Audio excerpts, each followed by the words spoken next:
freedom is absolutely tricky and slippery and conditional and transitory at the same time in one way or another, because it does not necessarily exist in reality. It certainly also cannot be considered to have its own sovereignty, individuality, independence at all, because it exists, because of the human beings, because it works and functions as a sovereign entity because of the contribution, knowledge, excellence, and education of the human beings, and also because of the existence of the human mind within ourselves, alongside all of its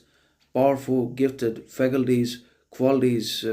that we could, with the help of all that, create something called freedom, alongside that liberty, equality, justice, kindness, understanding, truth, happiness. All these things are subjective creations of the human mind, and therefore transitory, conditional,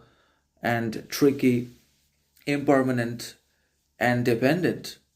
upon the human being's consistency, authenticity, behavior, and also reliant upon the human minds around the world in one way or another, who have created all these virtues of freedom, truth, happiness into their lives for meaning, authenticity, sustainment of themselves in the present, as well as elevation of the whole world and humanity, and our sustainment and survival into the far future. So, for our own meaning, for our worthwhileness, significance, we have created all of these subjective and temporary and transient conditions and qualities of either freedom and truth, happiness, liberty, justice, equality, fairness, which are nothing more than creations of the human mind, and they don't have the sovereignty, independence in that regard. But we have our sovereignty, independence, because we are entire human beings, because we have already the freedom of thought, expression, will, and we have been gifted absolute powers and unconditional abilities by the universe in one way or another, with the help of which now we're able to create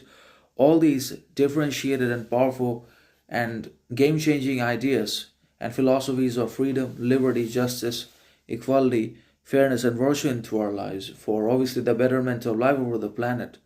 But then again, if we really have organic freedom, genuine growth, and original authenticity, sovereignty in our lives, then we will grow ceaselessly, we will thrive unconditionally, we will prosper unrestrainedly